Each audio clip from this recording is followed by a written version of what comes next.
Évangile de Jésus-Christ selon saint Jean.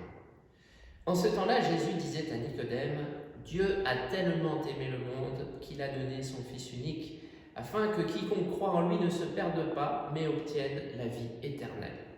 Car Dieu a envoyé son Fils dans le monde, non pas pour juger le monde, mais pour que par lui le monde soit sauvé. La lumière est venue dans le monde, et les hommes ont préféré les ténèbres à la lumière, parce que leurs œuvres étaient mauvaises. Celui qui fait le mal déteste la lumière, il ne vient pas à la lumière, de peur que ses œuvres ne soient dénoncées.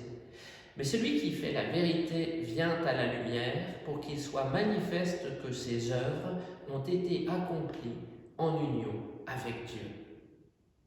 En union avec Dieu, Jésus est parfaitement dans cette union transparente et lumineuse avec Dieu. Et c'est pour cela que Dieu le Père nous envoie son Fils, pour nous sauver, pour que nous puissions entrer dans cette lumière.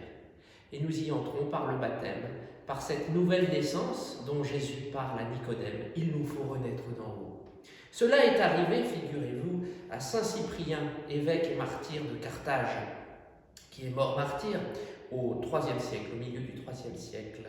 Il écrivait au moment de sa conversion « J'étais lié par les multiples erreurs de ma vie passée et ne croyais pas pouvoir m'en libérer, tant je me complaisais dans les vices et m'abandonnais aux mauvais penchants. Mais finalement, quand les eaux de la régénération eurent nettoyé les impuretés de ma vie passée, la lumière se répandit d'en haut dans mon cœur et l'Esprit me transforma en homme nouveau par une seconde naissance. Alors d'un coup, d'une manière miraculeuse, la certitude remplaça le doute. Alors il fut possible de reconnaître que ce qui en moi était né de la chair et avait vécu dans le péché était terrestre, mais que ce que l'Esprit Saint avait vivifié venait de Dieu. » Comme saint Cyprien, comme tous ceux qui se convertissent dans une fulgurance lumineuse, soyons fidèles à l'esprit de nos baptêmes.